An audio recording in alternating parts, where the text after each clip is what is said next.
সংখ্যালঘু কথাটা তুলে দেওয়া উচিত।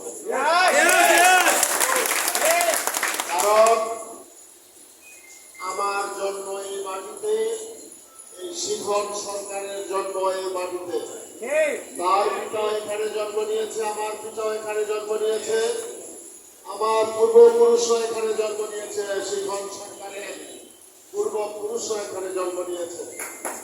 সুতরাং এখানে যারা এই দেশের বাসিন্দা, যারা বংশানুক্রমিকভাবে আমরা বসবাস করি, ধর্মের কারণে আমরা কেউ সংখ্যালঘু কেউ সংখ্যাগুরু, এই কথাটার সাথে আমি ব্যক্তিগতভাবে দ্বিমত পোষণ করি।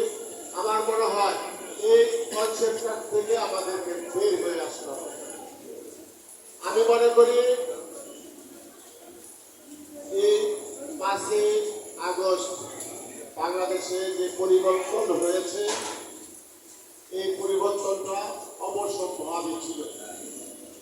মানুষের দীর্ঘদিনের ক্ষোভের একটা বহিঃপ্রকাশ ঘটেছে এবং সেই ক্ষোভের বহিঃপ্রকাশের কারণে ছাত্র জনতার যে আন্দোলন হয়েছে, সেই আন্দোলনে কিন্তু কোনো ধর্মীয় মতভেদ ছিল না।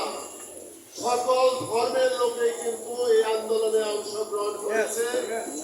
সুতরাং এই আন্দোলনের সুফল সকল ধর্মের এবং বাংলাদেশের দুষ্কৃতিকারীরা ব্যতীত প্রত্যেকটা মানুষের, এখানে ধর্মীয় কারণে কাউকে সেই সুফল থেকে বঞ্চিত করা যাবে না। আমি একটা কথা সবসময় বিশ্বাস করি যে আজকে ধর্মটা কিন্তু মানুষের কল্যাণে এসেছে। যে যে ধর্মই পালন করে, সে যদি তার ধর্ম সঠিকভাবে পালন করে, তাহলে সেই ব্যক্তি আপনার অন্যায় কাজ থেকে বিরত থাকবে, যে যে ধর্মই করুক। কারণ প্রত্যেকটা ধর্মই কিন্তু মানুষের কল্যাণের কথাগুলো বলা আছে। সুতরাং আজকে ধর্মীয় কারণে আমরা বাংলাদেশ জাতীয়তাবাদী দলের যিনি নেতৃত্ব দেন, আমাদের দলের ভারপ্রাপ্ত চেয়ারম্যান, আপনার গত 5 তারিখের পূর্ব থেকে তার বিভিন্ন বক্তব্যগুলো শুনবেন। আমাদের কাছে শুধু বক্তব্য দিয়ে নয়, আমাদের সাথে উনি ভার্চুয়ালি মিটিং করেছে। আমি সেই মিটিংয়ে অংশগ্রহণ, একদিন না একাধিক মিটিং করেছে। গতকাল রাত 1টা 23 মিনিটে আমাকে ফোন করেছে, আমার সাথে দীর্ঘক্ষণ আলোচনা হয়েছে। সেই আলোচনায় এবং পূর্বের আলোচনায় আমাদেরকে নির্দেশ দিয়েছে, আমাকে নির্দেশ দিয়েছে যে আপনি একজন সিনিয়র নেতৃত্বদানকারী ব্যক্তি, দলের ভালো মন্দ দেখার দায়িত্ব আপনার আছে। কোন অন্যায়ের কাছে মাথা নত করবেন না। আপনারা জানেন এই নারায়ণগঞ্জে 7 খুন হয়েছিল। সেই 7 খুনের যিনি প্রধান খুন হয়েছেন, উনি যুবলীগের কেন্দ্রীয় কমিটির সদস্য ছিলেন। সেই আন্দোলনটা কিন্তু আমার করার কথা না, আমি করতাম না। কিন্তু আমি কেন করেছি? আমি দেখেছি আমার আইনজীবী চন্দন সরকারকে খুন করা হয়েছে, যার জন্য সে আমার ওই সময় অন্তত আমি ওই সময় কিন্তু আমার মৃত্যু হয়েছে। কারণ এই যে জিয়াউল হক জিয়া 100 বার আমাকে উঠিয়ে নেওয়ার চেষ্টা করেছে, বহুবার বলেছে আমাকে খুন করা হবে, কিন্তু আমি বলেছি যে আমি একদিন জন্মেছি, একদিন মৃত্যুবরণ করব। সুতরাং কোন হুমকি ধমকিকে পরোয়া করি না। আমি দেখেছেন ওই সময় এই নারায়ণগঞ্জে যারা ওই খুনিদেরকে হৃষ্টপুষ্ট করেছে, তাদের বিরুদ্ধে নির্দ্বিধায় কথা বলেছি। আজকে এই বাংলাদেশের এই ছাত্র জনতার যে অর্জন, সেই অর্জনকে কোন কারণে, কোন দুষ্কৃতিকারীর কারণে সেটা নষ্ট হবে, সেটা এই দেশের মানুষ হতে দেবে না ইনশাল্লাহ। আমরা বলতে চাই, আমরা সবসময় 5ই আগস্টের পরে আমরা বসেছি, সেখানে আমাদের সেন্ট্রাল থেকে আমাদের নির্দেশনা দেওয়া হয়েছে। এই সকল পরিস্থিতিতে কিছু সুবিধাবাদী ব্যক্তি থাকে, কিছু দুষ্কৃতিকারী থাকে, তারা ওই যে অনেক সময় তারা লেবাস পাল্টিয়ে তারা বিভিন্ন নিজের স্বার্থে বিভিন্ন অপকর্ম করতে চায়। সেই অপকর্মকারীদেরকে বলে দিতে চাই যে কোন অপকর্মকারীকে বাংলাদেশ জাতীয়তাবাদী দলের মধ্যে স্থান দেওয়া হবে না। যদি বিএনপির কেউ এই অপকর্মের সাথে জড়িত থাকে, সেটা যদি প্রমাণ আমাদের কাছে আসে, আমরা তার বিরুদ্ধে সাংগঠনিক ব্যবস্থা নেব এবং তাকে আমরা পুলিশ আইনের কাছে হস্তান্তর করবো ইনশাল্লাহ। এই কথা আপনাদেরকে দিতে পারি।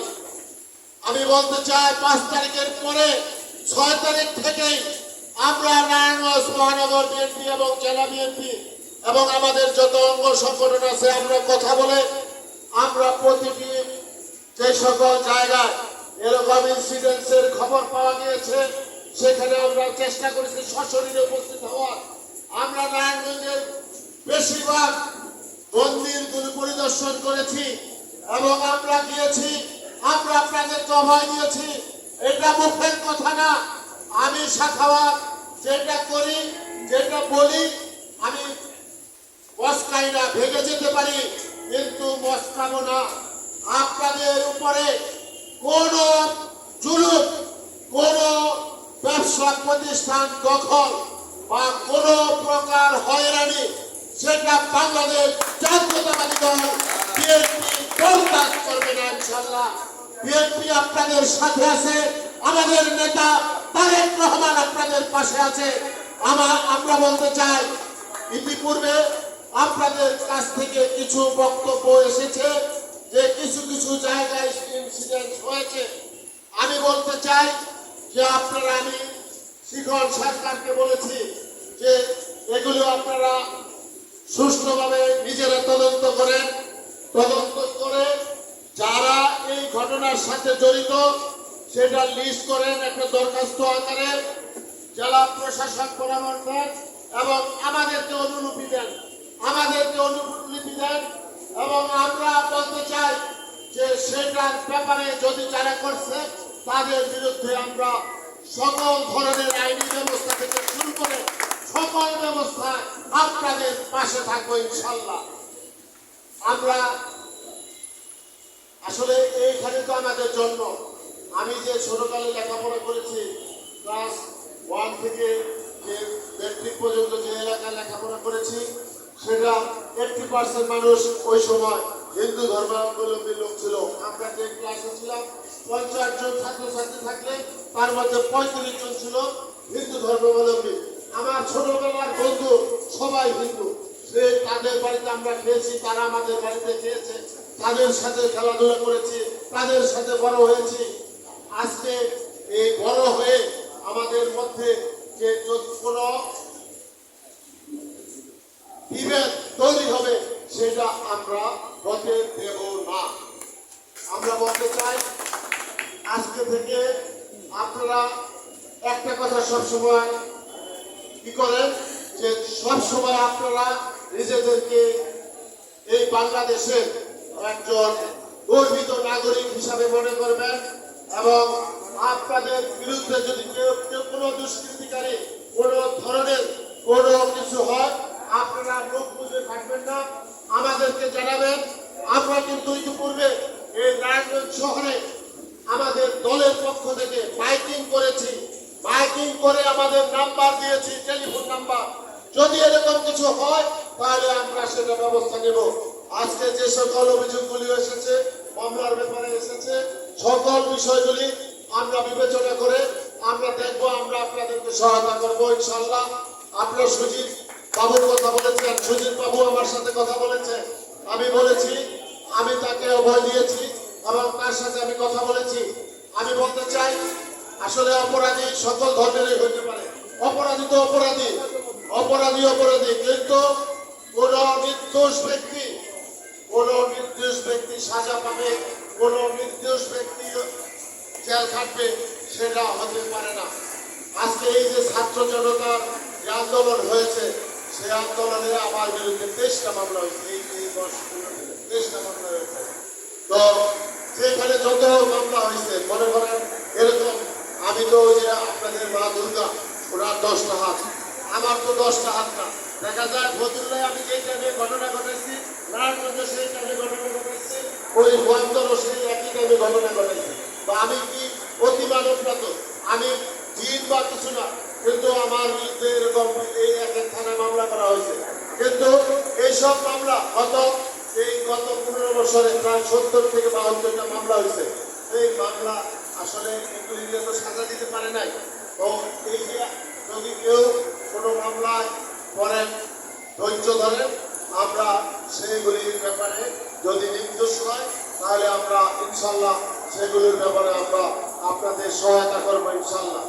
আর এই যে আগামী 26 তারিখে জন্মাষ্টমী যে অনুষ্ঠান, জন্মাষ্টমীর অনুষ্ঠানে বাংলাদেশে 1000 বছর যাবৎ চলে আসছে। এই অনুষ্ঠান আমি মনে করি আজকে যে উৎসাহ উদ্দীপনা নিয়ে এই 5 তারিখে যে গণবিপ্লব ঘটেছে সেটা যেরকম একটি যেভাবে হয়েছে ঠিক একইভাবে আপনারা সেই চেতনা নিয়ে 26 তারিখে আপনারা আপনাদের সকল ধর্মীয় অনুষ্ঠান পালন করবেন। এবং সেই অনুষ্ঠানের মধ্যে আপনারা নারায়ণগঞ্জের যে 7টা থানা আছে কোথায় আপনাদের অনুষ্ঠান হবে, কখন হবে, সেখানে আমাদের রূপগঞ্জ যে আমরা রূপগঞ্জের নেতৃবৃন্দকে আপনাদের সাথে সম্পৃক্ত করব, 2500 নেতৃবৃন্দকে সম্পৃক্ত করব, সোনারগাঁয়ের লোকজনকে সোনারগাঁয়ের নেতৃবৃন্দকে সম্পৃক্ত করব, এবং বন্দরের লোক, ফতুল্লার লোক, নারায়ণগঞ্জে আমরা যারা আছি আমরা সবাই আপনাদের সাথে থাকবো। আপনারা সবাই আপনাদের সাথে সর্বাক্ষণিক থাকবো এবং আমাদের সাথে আপনারা যোগাযোগ করবেন। যে কোনো বিষয়ে আপনারা স্বাধীনভাবে আপনাদের ধর্ম আপনারা পালন করবেন, আপনাদের ধর্মীয় আচার অনুষ্ঠান পালন করবেন। এতে যদি কেউ বাধার সৃষ্টি করে বা কোনো প্রতিবন্ধকতা সৃষ্টি করে তাকে দাঁত ভাঙা জবাব দেওয়া হবে। আর ওই যে কারো কোনো সংখ্যালঘুর বাড়িতে, যদি সংখ্যালঘুর কথাটা বলা না, যদি কোনো হিন্দু ভাইয়ের বাড়িতে যদি দাদা চায় তাহলে চুপ করে তার নামটা এবং তার ঠিকানাটা আমাদেরকে দিবেন। আমরা সেটা যে সে যেই দলের হোক, আমরা এই যে ঘটনা কিছু বিচ্ছিন্ন ঘটনা ঘটেছে আমরা কিন্তু কিছু ক্ষেত্রে আমরা নিজেরা তদন্ত করেছি। আমরা দেখেছি যে গত 5 তারিখের পরে তারা রূপ চেঞ্জ করেছে। রূপ চেঞ্জ করে ওই যে যেমন অনেক আছে না বর্ষা পরে, অনেক মহিলারা খারাপ মহিলারা বর্ষা পরে তারপরে তারা বর্ষার বাণিজ্য নষ্ট করে, এরকম অনেকে অনেক কাজ করেছে। সেই কাজ আপনারা পারেন সেটা নিবৃত্ত করতে। সেটা হলো এটা কইরা যারা আপনাদের কাছে আপনাদের সাথে অন্যায় আচরণ করেছে তাদের সঠিক নাম ঠিকানা আপনারা আমাদেরকে দেন, প্রশাসনকে দেন, তাদের বিরুদ্ধে ব্যবস্থা হবে। এবং এই নারায়ণগঞ্জে ইতিপূর্বে বছরগুলিতে যেভাবে আপনাদের ধর্মীয় আচার অনুষ্ঠান যেভাবে পালন করেছেন, আগামী আজকে থেকে ঠিক একইভাবে আপনারা পালন করবেন, এমনকি আরো বেশি উৎসাহ উদ্দীপনা আপনারা পালন করবেন। আমরা আপনাদের সাথে আছি, প্রশাসন আপনাদের পাশে আছে, বর্তমান যে তত্ত্বাবধায়ক সরকার সেই সরকারও আপনাদের পাশে আছে। আমি এই শিকল সরকার জানে যে আমরা ডিসি এসপি সহ সবার সাথে কথা বলেছি, ওনারা সব সময় আমাদেরকে এই আপনাদের নিরাপত্তার বিষয়টা আমাদেরকে বেশি তারা চিন্তা করে এবং প্রাধান্য দেয়। আমরা আপনাদের বিষয়টা বেশি প্রাধান্য দেই, আমরা প্রাধান্য দিয়ে আপনাদের বিষয়গুলি আমরা দেখবো। আপনারা আপনাদের ধর্মীয় অনুষ্ঠান যে সকল কার্যক্রম অন্যান্য বছর আগে থেকে শুরু করেন, হয়তো এবার এখন পর্যন্ত শুরু করতে পারেন নাই, আজকে থেকে আপনাদের সকল আনুষ্ঠানিকতা আপনারা শেষ করবেন। এবং 26 তারিখের প্রোগ্রাম আমি মনে করি যে আগের বছর থেকে আরো সুন্দর হবে।